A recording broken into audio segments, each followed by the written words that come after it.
akan memulai materi, jadi sebelum itu Ibu minta Vero memimpin kita dalam doa. Silakan Vero.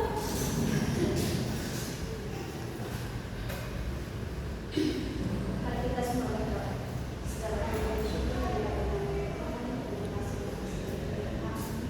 sehingga kami yang sudah ditempatkan di mana saya dan Yesus tidak menilai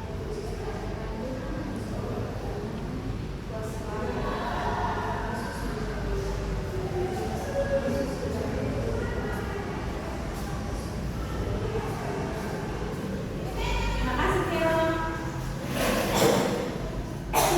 Baik, sebelum kita mulai, saya akan menyaksikan kalian. Marlin, hadir. Melda, hadir. Yati, hadir. Vero, hadir. Baik anak-anak, hari ini kita akan belajar tentang iklim dan perubahannya. Apa ada yang tahu apa itu iklim? Silakan. Baik, terima kasih atas jawabannya. Jadi untuk lebih mengetahui tentang apa itu iklim, kita akan menyimak dari materi ini. Memahami konsep dasarnya. Pertama itu konsep dasar tentang cuaca. Nah, cuaca itu adalah keadaan udara pada suatu tempat dan waktu yang singkat dan mudah berubah. Itu seperti cuaca panas, hujan, berawan dan dingin. Terus kalau waktunya itu jam 3 hari, contohnya seperti hari ini cuaca di Kupang sangat panas. Yang kedua itu ada musim. Musim itu adalah keadaan cuaca yang dominan dan berlangsung selama berbagai waktu tertentu. Kalau waktunya itu seperti 3 sampai 6 bulan. Contohnya itu seperti di Indonesia musim hujan dan musim kemarau. Nah, sekarang kita masuk ke iklim. Nah, iklim itu adalah keadaan cuaca rata-rata terjadi pada suatu wilayah dalam jangka waktu yang sangat lama dan luas. Skala waktunya itu puluhan tahun, dan contohnya itu seperti di Indonesia yang terjadi adanya iklim tropis. Next.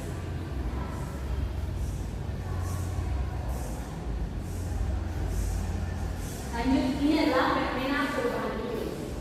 Nah, perubahan iklim ini dipicu oleh proses alami dan diperburuk oleh aktivitas manusia seperti melalui efek rumah kaca dan dampaknya pemanasan global. Nah, efek rumah kaca itu adalah proses alami di mana gas-gas di atmosfer bumi seperti gas rumah kaca merambat sebagai panas dan matahari. Mekanismenya itu pertama itu sinar matahari itu masuk ke bumi dan sebagian dipantulkan ke balik. Yang kedua itu gas rumah kaca itu seperti CO2, metan. Di atmosfer yang menahan sebagian panas kandungan tersebut dan tidak membiarkannya keluar seluruhnya ke angkasa. Yang ketiga yaitu panas yang terperangkap ini menjaga suhu bumi tetap hangat dan memungkinkan kehidupan.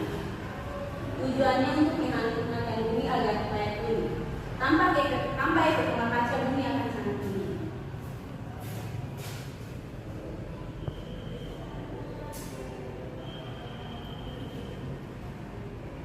Lanjut, ini adalah pemanasan global. Pemanasan global itu adalah peningkatan suhu rata-rata atmosfer, laut, dan dataran-dataran bumi secara bertahap. Masalahnya yaitu manusia menghasilkan terlalu banyak gas rumah kaca, terutama karbon dioksida yang berasal dari aktivitas industri dan sehari-hari. Contoh kegiatan manusia itu seperti yang menyebabkan gas rumah kaca itu seperti penggunaan bahan fosil. Itu seperti asap dari kendaraan motor, pabrik dan pembangkit listrik. Yang kedua itu ada penebangan hutan. Nah, penebangan hutan ini mengurangi jumlah rumah yang berfungsi menyerap karbon dioksida. Yang ketiga, pertanian dan peternakan. Itu yang dihasilkan pelepasan gas metana dari lahan sawah atau kotoran ternak. Yang keempat itu penggunaan listrik berlebihan. Pembangkit listrik umumnya masih menggunakan bahan bakar fosil.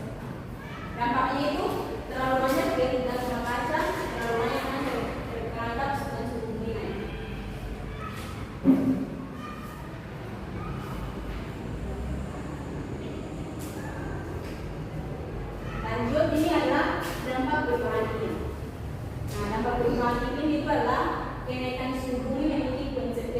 situasi dalam lingkungan dan lingkungan. Dampaknya itu seperti cuaca ekstrim. Nah, terjadinya fenomena cuaca yang tidak biasa dan berbahaya seperti banjir bandang, kekeringan, berkepanjangan atau badai yang kuat. Terus ada peningkatan permukaan laut, seperti es di kutub dan di permukaan bumi es mencair akibat suhu panas air sehingga lelehannya mengalir ke laut dan menyebabkan permukaan laut naik.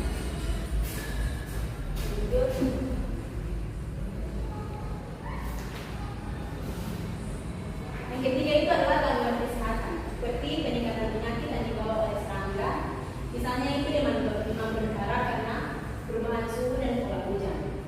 Terus yang terakhir adalah gangguan lingkungan, itu seperti hewan dan tumbuhan kekurangan tempat hidup karena perubahan suhu yang drastis. Apakah sudah selesai mengerjakan pertanyaannya? Sudah, Bu. Baik, saya minta masing-masing mewakilkan satu orang untuk menjawab pertanyaan.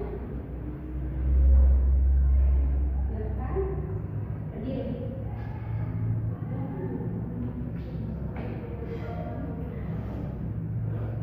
Baik, saya akan menjawab pertanyaan nomor 1 dengan soal mengapa akhir-akhir ini cuaca menjadi tidak menentu, kadang panas sekali, tiba-tiba hujan deras. Cuaca tidak menentu akibat pemanasan global yang mengganggu keseimbangan sistem iklim bumi. Faktor utamanya adalah emisi gas rumah kaca dari aktivitas manusia yang menyebabkan perubahan pada siklus hidrologis, pola angin, dan pembentukan cuaca. Baik, terima kasih. Lanjut.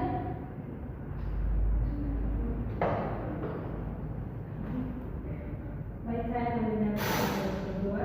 Bagaimana dampak kenaikan permukaan air laut terhadap daerah pesisir di Indonesia? Erupsi di pantai dan hilangnya lahan, kenaikan permukaan air laut yang menyebabkan erosi pantai, menghilangkan lahan produktif dan merusak infrastruktur. Banjirop dan banjir mengurangi permukaan, merusak rumah dan mengganggu